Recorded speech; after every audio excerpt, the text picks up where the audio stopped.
Hi எல்லாருக்கும் வணக்கம். Mutual fund சீரீஸில் பலவிதமான யூனிக்கான மியூச்சுவல் ஃபண்ட்ஸை பற்றி நம்ம பார்த்துட்டு இருந்திருக்கோம். அதில் பார்த்தா large cap, mid cap, small கேப்னு ஆரம்பித்து மைக்ரோ கேப்பில் போயிட்டு அப்புறம் ஃப்ளெக்ஸி கேப்பு, ஹைப்ரிட் ஃபண்ட்ஸ்னு சொல்லிட்டு பலவிதமான மியூச்சுவல் ஃபண்ட்ஸை பேசியிருக்கோம். அண்ட் அந்த வகையில் அந்த லிஸ்ட்டில் இன்றைக்கி நம்ம எதை பற்றி பேச போகிறோம் அப்படின்னா டிவைடண்ட் மியூச்சுவல் ஃபண்ட்ஸ். டிவைடண்ட்னா ஃபஸ்ட்டு நம்ம என்னென்னு பார்ப்போம். அதுக்கப்புறம் டிவைடண்ட் மியூச்சுவல் ஃபண்ட்ஸ் என்ன இதுங்கிறத நம்ம டீட்டெயிலாக பார்க்கலாம். டிவைடண்ட் அப்படின்னா ஃபஸ்ட்டு நம்ம ஒரு கம்பெனிக்கு ஒரு கம்பெனியில் நம்ம இன்வெஸ்ட் பண்ணுறோம். அதுதான் ஸ்டாக் மார்க்கெட்டில் போய் ஒரு பர்டிகுலர் கம்பெனியில் நம்ம இன்வெஸ்ட் பண்ணுறோம். ஃபார் எக்ஸாம்பிள் டிசிஎஸ் அப்படின்னு வச்சுக்கோங்க. டேரெக்டாக மார்க்கெட்டில் இன்வெஸ்ட் பண்ண தெரிஞ்சவங்க அப்படி டேரெக்டாக இன்வெஸ்ட் பண்ணுறாங்க. அப்படி இல்லை அப்படின்னா மியூச்சுவல் ஃபண்ட்ஸ் மூலமாக அவங்க டிசிஎஸ்ல இன்வெஸ்ட் பண்ணுறாங்க. நம்ம காசை மியூச்சுவல் ஃபண்டுக்கு கொடுப்போம். அந்த மியூச்சுவல் ஃபண்ட் நம்ம கிட்ட காசு வாங்கிட்டு போய் அந்த டிசிஎஸ்ல கம்பெனியில் இன்வெஸ்ட் பண்ணும். டிசிஎஸ் இன்னும் பல விதமான கம்பெனியில் இன்வெஸ்ட் பண்ணும் அப்படி வச்சுக்கோங்க. ஸோ இந்த டிசிஎஸ் நம்ம கிட்ட காசை வாங்கிட்டு என்ன பண்ணுவாங்க, நம்ம கிட்ட வாங்கின காசை அவங்களோட பிஸ்னஸில் இன்வெஸ்ட் பண்ணுவாங்க. இன்வெஸ்ட் பண்ணி அந்த பிஸ்னஸை டெவலப் பண்ணுவாங்க. அப்படி வர லாபம் தான் நமக்கு கிடைக்கிற லாபம். கரெக்டுங்களா? இப்போ ஃபார் எக்ஸாம்பிள் எடுத்துக்கோங்க. இந்த வருஷம் டிசிஎஸ் ஒரு 100 கோடி ரூபாய் லாபம் பண்ணியிருக்காங்க. நம்ம 100 கோடின்னு விட்டுட்டு நம்ம ஒரு சிம்பிள் டேர்முக்கு ஒரு 100 ரூபாய் லாபம் பண்ணியிருக்காங்க. அந்த 100ல் அவங்க என்ன டிசைட் பண்ணுறாங்கன்னா, இந்த வருஷம் நமக்கு ஒரு 100 ரூபாய் வந்திருக்கு, நம்மளை நம்பி இன்வெஸ்ட் பண்ணாங்களே அவங்கள சந்தோஷப்படுத்துகிற மாதிரி நம்ம என்ன பண்ணலாம், நமக்கு வந்த லாபத்தில் ஒரு சின்ன போர்ஷனை அவங்க கூட ஷேர் பண்ணிக்கலாம். அதாவது 100 ரூபாயில் ஒரு 20 ருபீஸை நம்மக்கிட்ட நமக்காக இன்வெஸ்ட் பண்ணாங்களா அந்த இன்வெஸ்டர்ஸ், அவங்கக்கிட்ட அந்த 20 ருபீஸை பிரித்து அவங்களுக்கு அதை நம்ம கொடுத்துருவோம். மீதி 80 ருபீஸை நம்ம மறுபடியும் பிஸ்னஸில் ரீஇன்வெஸ்ட் பண்ணி அந்த பிஸ்னஸை நம்ம டெவலப் பண்ணலாம் அப்படின்னு ஒரு டிசைட் பண்ணுவாங்க. இதுதான் டிவைடண்ட்டாக ஒரு கம்பெனி கொடுக்குறது. அண்ட் இந்த மாதிரி டிவைடண்டை கொடுக்கணும் அப்படிங்கிற கம்பல்ஷன்லாம் எல்லா கம்பெனிஸ்க்கும் கிடையாது. இந்த கம்பெனிஸ் பொதுவாக அவங்களோட கஸ்டமர்ஸ்ன்றது அவங்களோட இன்வெஸ்டர்ஸை ஒரு ரொம்ப அவங்களுக்கு ஒரு ஈர்ப்பாக வச்சுக்கிறதுக்கு, இல்லை அவங்களுக்கு ரொம்ப இன்ட்ரெஸ்டிங்காக இருக்கணும் இந்த டிசிஎஸ்ல இன்வெஸ்ட் பண்ண, அவங்களுக்கு ரொம்ப லாங் டேர்மில் வெயிட் பண்ணலாம் மாட்டாங்க. ஸோ அதனால் ஒரு ஷார்ட் டேர்மில் சின்னதாக இந்த மாதிரி ஒரு டிவிடெண்ட் கொடுக்கலாம் அப்படிங்கிற விதமாக அது 20 ரூபா பிரித்து எத்தனை பேர் இன்வெஸ்ட் பண்ணியிருக்காங்க. ஃபார் எக்ஸாம்பிள் ஒரு 20 பேர் இன்வெஸ்ட் பண்ணியிருக்காங்க அப்படின்னா அவங்களுக்கு அந்த 20 ரூபா பிரித்து ஆளுக்கு ஒரு ரூபாவா இப்படி டிவைட் பண்ணி கொடுத்துருவாங்க. இதுதான் டிவைடண்ட் அப்படின்னு சொல்லி நம்ம சொல்லுவோம். இந்த டேர்மை யூஸ் பண்ணுவோம். ஸோ இப்படி நமக்கு இந்த மாதிரி டிவைடண்ட் மியூச்சுவல் ஃபண்டில் இன்வெஸ்ட் பண்ணும்போது நமக்கு இந்த மாதிரி டிவிடெண்ட்ஸ் கிடச்சிட்டே இருக்கும் ஒரு சின்ன கேப்பில். ஃபார் எக்ஸாம்பிள் நீங்கள் அடுத்து ஒரு 10-15 வருஷத்துக்கு இன்வெஸ்ட் பண்ணிகிட்டே இருக்கீங்க. பட் ஒரு 10-15 வருஷம் என்னடா நம்ம இன்வெஸ்ட் பண்ணிகிட்டே இருக்கோம், போரிங்காக இருக்கும்ல. அந்த ப்ராசஸில் போர் அடிக்கக்கூடாதுங்கிறதுக்காக தான் இந்த டிவிடெண்ட் ஃபண்டில் நம்ம இன்வெஸ்ட் பண்ணும்போது நமக்கு இது ஒரு பேசிவ் இன்கம்மாக வந்துகிட்டே இருக்கும். நீங்கள் ஒரு ஓவர் த லாங் ஸ்பேன் ஒரு பெரிய ஹியூஜ் அமௌண்ட் நீங்கள் சேர்த்துட்டே இருக்கும்பொழுது, அதுக்கு ஃபார் எக்ஸாம்பிள் ஒரு 1 கோடி ரூபாய் சேர்த்துருக்கீங்க அப்படின்னா அதுக்கு அதுக்கேற்ற டிவிடெண்ட் ஒரு 2 லட்சம், 3 லட்சம், 4 லட்சம் அந்த மாதிரி நமக்கு டிவிடெண்ட் வருஷம் நமக்கு கொஞ்சம் மாதம், 3 மாதத்துக்கு ஒரு வாட்டி, 6 மாதத்துக்கு ஒரு வாட்டி அந்த மாதிரி நமக்கு கடைசியே இருக்கும்போது ஒரு மாதிரி கிரிப்பிங்காக இருக்கும்ல, நமக்கும் ரொம்ப ஜாலியாக இருக்கும். பரவாயில்ல, பாரா நல்லா வந்திருக்கு, நம்ம அக்கௌண்ட்டில் டிவிடெண்ட் வந்திருக்கு அப்படின்னு சொல்லிட்டு ஜாலியாக இருக்கும்ட்டு டிவிடெண்ட்லாம் கொடுப்பாங்க. ஸோ டிவிடெண்ட் ரிலேட்டடான மியூச்சுவல் ஃபண்ட்ஸை பற்றி தான் இன்றைக்கி நம்ம வீடியோவில் பார்க்க போகிறோம். அது ரொம்ப இன்ட்ரெஸ்டிங்காகவும் உங்களுக்கு ஒரு பாசிவ் இன்கம் உருவாக்கி கொடுக்கக்கூடிய வகையில் இந்த மியூச்சுவல் ஃபண்டும் இருக்கும். ஸோ ஸ்ட்ரெயிட்டாக இதை பற்றி இன்னுமே கொஞ்சம் டீட்டெயிலாக நம்ம வீடியோக்குள்ளே ஃபர்தராக போய் பார்ப்போம். And by the way, this is Prakash. Welcome back to Track world.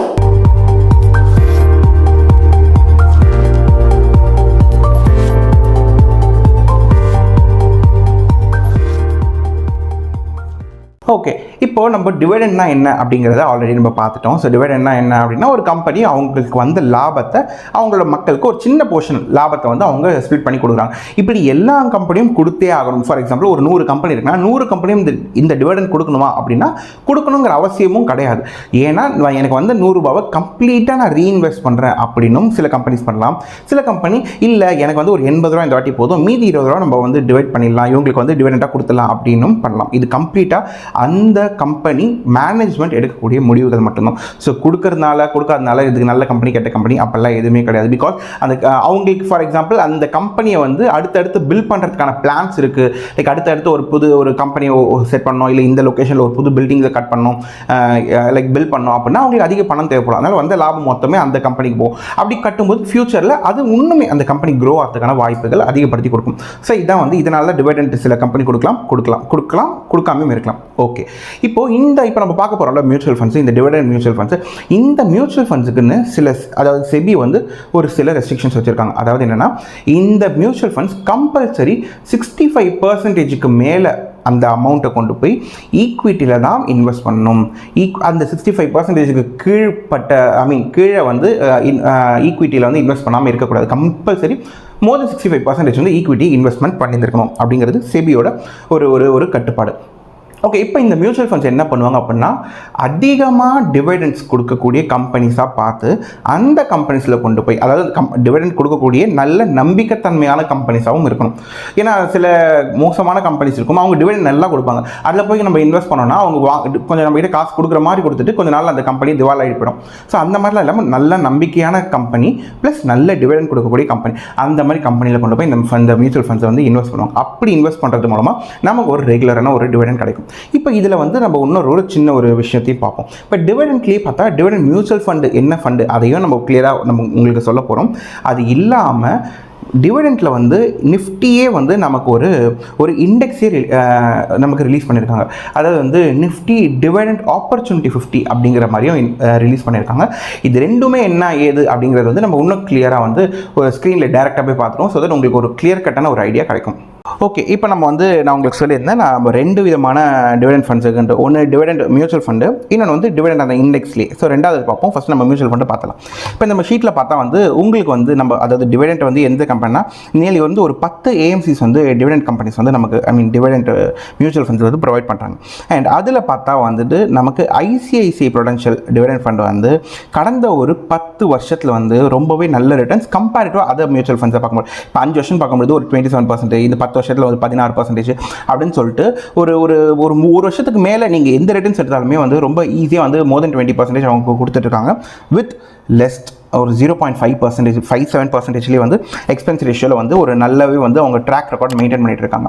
And அவங்க பார்த்தா நியர்லி வந்து ஒரு 4700 கோடி ரூபாய் மதிப்புள்ள அசட்ஸை வந்து அவங்க ஹேண்டில் பண்ணிட்டு இருக்காங்க. அண்ட் அது மட்டும் இல்லாமல் பல இது பார்த்துருக்காங்க. இப்போ டெம்பிள்டன், HDFC, ஆதித்யா பிர்லா, அதுக்கப்புறம் UTI, இந்த மாதிரி பல பேர் வந்து இந்த டிவிடெண்ட்டுக்கு போட்டிருந்தாலும் ஐசிஐசிஐ ப்ரூடென்ஷியல் வந்து கொஞ்சம் பெட்டராக இருக்குது மற்றதை விட பெர்ஃபார்மன்ஸ் வைஸ். ஸோ இப்போ இதை இன்னுமே டீட்டெயிலாக நம்ம பார்க்கணும் அப்படின்னா, இப்போ இந்த ஐசிஐசிஐ ப்ரூடென்ஷியல் பார்த்திங்கன்னா இப்போ அவங்களோடது வந்து ஃபண்ட் சைஸ் பார்த்தா நம்ம வந்து நியர்லி 5000 கோடி வருது. அண்ட் அவங்க வந்து நியர்லி ஒரு 70 கம்பெனியில் வந்து இன்வெஸ்ட் பண்ணியிருக்காங்க. நம்ம ஆல்ரெடி சொன்ன மாதிரி ஒரு 70 குவாலிட்டியான companies which gives high returns அப்படிங்கிற மாதிரி. அதில் பார்த்தா நியர்லி ஒரு ஆல்மோஸ்ட் 95% ஆஃப் த பணத்தை வந்து அவங்க கம்ப்ளீட்டாக இன்வெஸ்ட் பண்ணியிருக்காங்க. அண்ட் டெப்ட்டில் பார்த்தா ரொம்ப மைனர் போர்ஷன், அண்ட் கேஷாக வந்து ஒரு 3% வச்சுருக்காங்க. அண்ட் ஆப்வியஸாக நம்ம பல வீடியோவில் பார்த்த மாதிரி எப்போ தேவைப்படுதோ, மார்க்கெட் எப்போ லைட்டாக கொஞ்சம் கரெக்ஷன் நடக்குதோ அந்த மாதிரி நேரங்களில் வந்து இவங்க இந்த 3% இன்வெஸ்ட் பண்ணிவிட்டு அவங்க வந்து கொஞ்சம் ஆவரேஜ் பண்ணிப்பாங்க அவங்களோட படத்தை. அந்த நேரத்துக்கு கேஷ் யூஸ் பண்ணிப்பாங்க. ஸோ என்னென்ன மாதிரி செக்டார்ஸில் போட்டிருக்காங்க அப்படின்னு பார்த்தா மேஜர் போர்ஷன் வந்து அவங்க 29 நியர்லி 30% வந்து ஃபினான்ஷியல் செக்டாரில் தான் அவங்க வந்து இன்வெஸ்ட் பண்ணியிருக்காங்க. பிகாஸ் ஆப்வியஸாக நமக்கு அதிகமான வந்து யூஸ்வலாக டிவிடெண்ட்ஸ் வந்து அதிகமாக அவங்க கொடுப்பாங்க. ஸோ அதனால் அந்த ஃபினான்ஷியல் செக்டார்ஸ் போட்டிருக்காங்க. அதுக்கப்புறம் பார்த்தா வந்து ஆல்ஃபாவும் வந்து ரொம்ப நல்லா இருக்குது. லைக் மோர் தென் 9.6%, லைக் 9 டைம்ஸ் வந்து 9% வந்து அதிகமாக வந்து நமக்கு வந்து இது கொடுத்துருக்கு இண்டெக்ஸை காட்டிலும். அண்ட் பீட்டாவும் ரொம்ப ரீசனபிளாக ரொம்ப நல்லாயிருக்கு. ஒரு லைக் லெஸ் தென் 1 இருக்குது, ரொம்ப நல்ல விஷயம். அண்ட் ஆல்ஃபா பீட்டானா என்ன அப்படிங்கிறதுலாம் நம்ம ப்ரீவியஸ் வீடியோவில் நிறைய இடங்களில் பேசியிருந்திருக்கும். அண்ட் இப்போ பார்த்தா எக்ஸ்பென்ஸ் ரேஷியோ வந்து ஆப்வியஸாக நம்ம பார்த்த மாதிரி அண்ட் எக்ஸிட் லோடு எல்லாத்துலேயும் இருக்க மாதிரி ஒரு வருஷத்துக்குள்ளே நீங்கள் வித்துட்டீங்க அப்படின்னா வந்து இது 1% பண்ணுவாங்க. பொதுவாக வந்து ஒரு மாதம் 2 மாதம் தான் எக்ஸிட் டைம் இருக்கும். அந்த ஒரு 15 நாள் இல்லை ஒரு மாதம் 2 மாதத்துக்குள்ளே நீங்கள் வித்துட்டிங்கன்னா இந்த எக்ஸிட் லோடு போடுவாங்கன்னு. பட் இதில் வந்து ஒரு வருஷம் இருக்குது. ஸோ ஒரு வருஷத்துக்குள்ளே நீங்கள் விற்றீங்க அப்படின்னா எக்ஸிட் லோடாகவே உங்களுக்கு ஒரு 1% போகும். ஸோ அண்ட் டேக்ஸை பற்றி என்ன ஏது அப்படின்னு பார்க்கும்போது இப்போ யூஸ்வலாக இப்போ நீங்கள் டிவிடெண்ட் அப்படின்னு பார்த்தா டேக்ஸ் எப்படி வரும்னா உங்களுக்கு அந்த டிவிடெண்ட்டாக வருதுல்ல, இது நார்மல் டேக்ஸ் வந்து ஈக்விட்டியில் எப்படி போடுறாங்க அப்படி தான். டிவிடெண்ட்ஸ்க்கு மட்டும் வந்து ஒரு 5000 ரூபாய்க்குள்ளே உங்களுக்கு டிவிடெண்ட் வருதுன்னா அது அப்படியே உங்களுக்கு ஃபுல் அக்கௌண்ட் வந்துடும். அது உங்களோட இன்கமில் வந்து சேர்ந்துடும், இன்கம் ஸ்லாபில். இப்போ 5000 ரூபாய்க்கு மேலே உங்களுக்கு இருக்குது அப்படின்னா அந்த 5000 ரூபாய் வந்து ஒரு 10% டிடிஎஸ் பிடிச்சிட்டு தான் கவர்மெண்ட்டு உங்களுக்கு காசே கொடுப்பாங்க. ஃபார் எக்ஸாம்பிள் உங்களுக்கு 6000 ரூபாய் வருது அப்படின்னா உங்களுக்கு டிவிடெண்டாகவே இருக்குன்னா அதில் 600 ரூபா பிடிக்க போய் மீதி ஒரு 5400 அந்த காசு தான் உங்களுக்கு அக்கௌண்ட்டுக்கே வரும். அந்த 10% கவர்மெண்ட் கிட்ட தான் இருக்கும். இது நீங்கள் எப்போ உங்களுக்கு ஒரு வேலை ஆனால் டேக்ஸ் ஸ்லாபில் கிடையாது, ஒரு 7 lakhs குள்ளே தான் இந்த பேக்கேஜே இருக்குது, ஒரு வருமானம் எல்லாமே அப்படின்னா நீங்கள் இதை இன்கம் டேக்ஸ் ஃபைல் பண்ணி உங்களோட அந்த 10% டிடிஎஸ்ஸையும் நீங்கள் வந்து ரிட்டர்ன் வாங்கிக்கலாம். இதுதான் வந்து பொதுவாக இதோட டாக்ஸேஷன்ஸ் இருக்கும். ஓகே, இப்போ இதுதான் இதோட ஓவர்வியூ. இப்போது ரெண்டாவது சினாரி, இது வந்து மியூச்சுவல் ஃபண்டில் இன்வெஸ்ட் பண்ணோம் அப்படிங்கிறவங்களுக்கு வந்து இது. இப்போ ரெண்டாவதாக பார்த்தா வந்து நிஃப்டி வந்து நமக்கு வந்து ஒரு டிவிடெண்ட் ஆப்பர்ச்சுனிட்டி ஃபண்டுன்னு சொல்லிட்டு ஒரு இண்டெக்ஸ் பேஸ்ட், அதாவது இதில் ஃபிக்ஸடாக என்னென்ன கம்பெனிஸ் இருக்கும் அப்படிங்கிறத வந்து ஸ்ட்ரெயிட்டாக செபி அவங்க தான் முடிவே பண்ணுவாங்க. இப்போ மியூச்சுவல் ஃபண்ட் மாதிரி ஃபண்ட் மேனேஜர்ஸ்லாம் அந்த மாதிரிலாம் பண்ண மாட்டாங்க, ஸ்ட்ரெயிட்டாக செபியை முடிவு பண்ணுறது அதெல்லாம். ஸோ இப்போ இவங்க பார்த்தா என்னென்னா நிஃப்டி ஆப்பர்ச்சுனிட்டி 50 சொல்லிட்டு ஒரு நல்ல டிவிடெண்ட் கொடுக்கக்கூடிய ஒரு 50 கம்பெனிஸ் வந்து அவங்க எடுத்துக்கிறாங்க. இப்போ அது 50 கம்பெனிஸ் என்னென்னு பார்த்தா நம்ம அது நீங்கள் இங்கே போகும்போதே உங்களுக்கு வந்து இந்த இண்டெக்ஸ் கான்ஸ்டியூன் இது டவுன்லோட் பண்ணிக்கலாம். டவுன்லோட் பண்ணால் உங்களுக்கு நம்ம இந்த எக்ஸல் கிடைச்சா பாருங்கள். இதுதான் இந்த 50 கம்பெனி. இந்த 50 கம்பெனிலையும் வந்து அவங்க ஈக்குவலாக வந்து அதாவது அந்த பணத்தை வந்து இன்வெஸ்ட் பண்ணிப்பாங்க. ஸோ அந்த 50 கம்பெனிலையும் பண்ணுறது வந்து இது இப்போது இதில் எவ்வளோ ரிட்டர்ன்ஸ் கிடச்சிருக்கு அப்படின்னு பார்த்தா வந்து இப்போது நமக்கு இப்போ இதோட பீட்டா வேல்யூ என்ன, தீட்டா அதாவது பீட்டா வேல்யூ என்ன, அதுக்கப்புறம் இது ஆல்ஃபா வேல்யூ என்ன அப்படிங்கிறதுல நமக்கு கிடச்சிடும். ஸோ கடந்த 5 வருஷத்தில் நியர்லி 20% வந்து இவங்க வந்து ரிட்டர்ன்ஸ் வந்து ப்ரொடியூஸ் பண்ணியிருக்காங்க. ஏன்னா அதில் மேஜராக வெயிட்டேஜ் படி அதிகமாக கான்ஸ்டியூட் பண்ணுறது அந்த 10 கம்பெனி என்ன அப்படிங்கிறதையும் நமக்கு கொடுத்துட்றாங்க. ஸோ உங்களுக்கு வந்து அண்ட் இப்போ இந்த மாதிரி ஒரு விஷயத்தில் அண்ட் இது எந்த பேஸ் பண்ணி வைக்கிறாங்க அப்படியே ஸ்ட்ரெயிட்டாக 10 கம்பெனி எடுத்துருவாங்கன்னா அதையும் எந்த க்ரைட்டீரியாவில் பண்ணுறாங்க அப்படிங்கிறதையும் வந்து நமக்கு ஒரு ஷீட்டாகவே கொடுத்துருவாங்க. உங்களுக்கு டைம் இருக்கும் அதை வாசிக்கலாம், இந்த ஃபேக்ட் ஷீட்னு இருக்கும், அதையும் நீங்கள் வாசிக்கலாம். பட் உங்களுக்கு கிறிஸ்பாக சொல்லணும் அப்படின்னா வந்து நிஃப்டியில் இருக்கக்கூடிய ஒரு டாப் 300 கம்பெனிஸ் தான் வந்து அவங்க எடுத்துப்பாங்க. அதில் எந்த நல்ல பெர்ஃபார்மிங் கம்பெனி, அந்த கம்பெனியில் எது நல்ல டிவிடெண்ட் கொடுக்குது அப்படின்னு சொல்லிட்டு எவ்ரி குவார்ட்டர் அந்த கம்பெனிஸையும் மாற்றிடுவாங்க. ஒரு வேளை இந்த கம்பெனி பெர்ஃபார்ம் பண்ணல, ஒழுங்கான டிவிடெண்டும் கொடுக்கல, ஒழுங்காக அதோட ரிசல்ட் வரல அப்படின்னா அந்த கம்பெனியை வெளில போட்டு இன்னொரு கம்பெனி டாப் 50 அதாவது 300 கம்பெனிலேருந்து டாப் 50 கம்பெனிஸ் மட்டும் 300 டாப் 300 கம்பெனிஸில் செலக்டிவாக ஒரு 50 கம்பெனிஸ் மட்டும் எடுத்து அதில் இந்த இந்த 50 கம்பெனி இண்டெக்ஸாக ஃப்ரேம் பண்ணி இவங்க வந்து இதில் வந்து இன்வெஸ்ட் பண்ணிப்போம் நம்ம. ஸோ இதுதான் வந்து இது. இப்போ இதில் வந்து இந்த மாதிரி இதில் வந்து என்னென்னா எந்த விதமான மியூச்சுவல் ஃபண்ட்ஸும் இல்லை. லைக் நம்ம ஃபண்டை போட்டு அது பாட்டி எஸ்ஐபி போயிட்டே இருக்கோம் அப்படின்னு இவங்க வந்து இடிஎஃபாக தான் இதை வந்து வச்சுருக்காங்க. அதுவும் நிப்பான் இந்தியா மட்டும்தான் இதுக்கு இடிஎஃப் வந்து கொடுத்துட்ருக்கு. ஸோ இப்போ அந்த நிப்பான் இந்தியாவை பற்றி நம்ம பார்க்கும்பொழுது நீங்கள் இப்போ நிப்பான் இந்தியாவிலே வந்து நம்ம டிவைட் ஆப்பர்ச்சுனிட்டின்னு சொல்லிட்டு இதோட இடிஎஃப் இருக்கும். இப்போ அதோட வேல்யூ வந்து நியர்லி ஒரு 82 ரூபா இருக்குது. இப்போ நீங்கள் இது இடிஎஃபாக நீங்கள் போய் ஒரு ஸ்டாக்ஸ் வாங்குற மாதிரி நீங்கள் இதுலேயும் வந்து வாங்கிட்டே இருக்கலாம். அண்ட் இதில் பார்த்தா நியர்லி வந்து இவங்க எவ்வளோ பர்சன்டேஜ் வந்து கொடுத்துருக்காங்கன்னா இப்போ இங்கே டிவிடெண்ட் கொடுக்கும். இதில் வந்து ஒரு நியர்லி ஒரு 2.6% கிட்ட நியர்லி கொடுத்துருக்காங்க. ஃபார் எக்ஸாம்பிள் இப்போ நீங்கள் ஒரு 10,000 ரூபாய் இதில் இன்வெஸ்ட் பண்ணியிருக்கீங்க அப்படின்னா ஒரு வருஷத்துக்கு வந்து உங்களுக்கு ஒரு 267 அப்படி கிடைக்கும். So depends. இப்போ நீங்கள் ஒரு 1 லட்ச ரூபாய் இன்வெஸ்ட் பண்ணியிருக்கீங்க, அதாவது கிராஜுவலாக இன்வெஸ்ட் பண்ணிட்டு இருக்கீங்க அப்படின்னா உங்களுக்கு ஒரு நியர்லி ஒரு 2,600 ரூபா 2,700 ரூபா அந்த மாதிரி சம்திங் இது கிடைக்கும். ஸோ இதுதான் வந்து இந்த 2 ஃபண்டை பற்றியும். அண்ட் இந்த 2 ஃபண்டுமே வந்து ஒரு நல்ல மியூச்சுவல் ஃபண்ட்ஸ் தான். இது நல்லதா அது நல்லதா அப்படிங்கிற ஒரு கேட்டகரிக்குள்ளே போய் மியூச்சுவல் ஃபண்டாக நீங்கள் இன்வெஸ்ட் பண்ணணும் அப்படி ஆசைப்பட்டீங்கன்னா நீங்கள் வந்து இந்த ஐசிசி ப்ரூடென்ஷியல் போய்க்கலாம். இல்லை நான் இடிஎஃபாகவே இல்லை மாதம் நான் ஒரு கொஞ்சம் டிசிப்ளின்டாக நானாகவே உள்ளே போயிட்டு ஒரு ஸ்டாக்ஸ் வாங்குற மாதிரி நான் இதை வாங்கிப்பேன் அப்படின்னா நீங்கள் ஸ்ட்ரெயிட்டாக இந்த இண்டெக்ஸையுமே வந்து இடிஎஃப் மூலமாக நீங்கள் வாங்கிக்கலாம். வாட் எவர் இட் இஸ் உங்களோட கம்ப்ளீட் விஷயம் தான். பட் ரெண்டுமே நல்ல ஃபண்ட்ஸ் தான். ஓகே, இப்போ நீங்கள் வந்து மியூச்சுவல் ஃபண்டுக்கும் அப்புறம் நமக்கு வந்து இடிஎஃப் ரெண்டுத்துக்குமான வித்தியாசங்கள் என்ன ஏது என்னென்ன மாதிரி ஃபண்டில் போடலாம் அப்படிங்கிற எல்லாத்துக்கும் இப்போ நீங்கள் ஒரு முடிவுக்கு வந்திருப்பீங்க அப்படின்னு நான் நம்புகிறேன். இப்போ என்னோட ஃபைனல் வேர்டிக்ட், அதாவது என்னோட கருத்தை மட்டும் நான் இப்போ சொல்ல போகிறேன் இந்த இடத்துல. என்னென்னு பார்த்தா யார் டிவிடெண்ட் மியூச்சுவல் ஃபண்ட்ஸில் இன்வெஸ்ட் பண்ணலாம் அப்படின்னா எல்லாருக்குமான ஃபண்டாக இது இருக்காது. பிகாஸ் சில பேர் ரொம்ப அக்ரெசிவாக, ஃபார் எக்ஸாம்பிள் இப்போ தான் எனக்கு ஒரு 20-21 வயசு ஆகுது, இப்போ தான் 18 வயசு ஆகுது, லைக் பிட்வீன் ஒரு லெஸ் தென் 25 இயர்ஸ் 30 தான் நான் இருக்கேன் அப்படின்னா நீங்கள் அதிகமான பணத்தை எடுத்துகிட்டு போய் டிவிடெண்ட் ஃபண்ட்ஸில் போடக்கூடாது. ஏன்னா உங்களோட ரன்வே நியர்லி இன்னும் ஒரு 20 to 30 இயர்ஸ் நீங்கள் உங்களோட இன்வெஸ்ட்மெண்ட் டைம் பீரியட் இருக்குது. இப்போ நீங்கள் வந்து எடுத்துகிட்டு போய் இதில் போடும்பொழுது அவங்க என்ன பண்ணுவாங்க, டிவிடெண்ட் மூலமாகவே காசை வெளில அனுப்பிடுறதுனால அந்த கம்பெனிஸ் ப்ராஃபிட்ஸை ஷேர் பண்ணுறதுனால அந்த கம்பெனி க்ரோ பண்ணுறதுக்கான பொட்டன்ஷியல் ஆட்டோமேட்டிக்காக கொஞ்சம் குறையுது. அப்போ அந்த க்ரோத் வந்து கம்மியாகிடும், நமக்கு வரக்கூடிய லாபமும் கம்மியாகும். இப்போ இதே சில கம்பெனி என்ன பண்ணுவாங்க, வந்த மொத்தத்தையும் வந்து எடுத்துகிட்டு போய் அவங்க போடுவாங்க அந்த கம்பெனியில், அதாவது வந்த லாபம் மொத்தத்தையும் வந்து கம்பெனியை பில்ட் பண்ணுறதுல இன்வெஸ்ட் பண்ணுவாங்க. ஸோ கம்பெனி கொஞ்சம் பில்டாக நமக்கு வரக்கூடிய லாபமும் ஏறிட்டே இருக்கும். ஸோ நீங்கள் அக்ரெசிவாக இன்வெஸ்ட் பண்ணக்கூடிய வயசில் நல்ல க்ரோத் இருக்கக்கூடிய மியூச்சுவல் ஃபண்ட்ஸு இருக்கக்கூடிய ஸ்டாக்ஸு இதில் தான் நீங்கள் வந்து இன்வெஸ்ட் பண்ணணும். பட் இல்லை எனக்கு இப்போ ஒரு 25-30 ஆகுதுன்னா இப்போத்துலேருந்து எனக்கு ஒரு பேசிவ் இன்கம் இல்லை, இப்போ ஓகே எனக்கு மெயினாக சம்பளம் வருது அதெல்லாம் ஓகே, எனக்கு செகண்டரியாக கொஞ்சம் இன்கம் பேசிவாக இன்கம் நான் ஜென்ரேட் பண்ணணும் ஆசைப்பட்றீங்கன்னா உங்களோட ஓவரால் ஒரு நாளைக்கு வர மாத சம்பளத்தில் உங்களுக்கு ஒரு 10% நீங்கள் தனியாக பிரிச்சுக்கலாம். ஃபார் எக்ஸாம்பிள் ஒரு எக்ஸாம்பிளுக்காக சொல்கிறேன், ஒரு 10,000 ரூபா உங்களுக்கு ஒரு மாத சம்பளம் அப்படின்னு வச்சுக்கோங்க. அதில் ஒரு 1000 ரூபா ஒரு 1000 ருபீஸ் எடுத்து ஓரமாக வச்சு அந்த 1000 மட்டும் நீங்கள் இந்த டிவிடெண்ட் ஃபண்ட்ஸில் வந்து நீங்கள் இன்வெஸ்ட் பண்ணலாம். So that over long span, இப்போ இந்த 10,000 ரூபாய் சொல்கிறேன், உங்களோட சம்பளம் வந்து ஒரு 1 லட்ச ரூபா இருக்குன்னா ஒரு 10,000 ரூபாய் கொண்டு போய் நீங்கள் வந்து டிவிடெண்ட் ஃபண்ட்ஸில் போடுங்க. Because over the long span, ஒரு லாங் ஸ்பேன் கூட கிடையாது, ஒரு 5 ஒரு 10 வருஷம் பார்க்கும்பொழுது அதோட அந்த டிவிடெண்ட் ஃபண்ட்ஸே வந்து அந்த கார்பஸே உங்களுக்கு பெரிய அளவுக்கு பில்ட் ஆகிருக்கும்.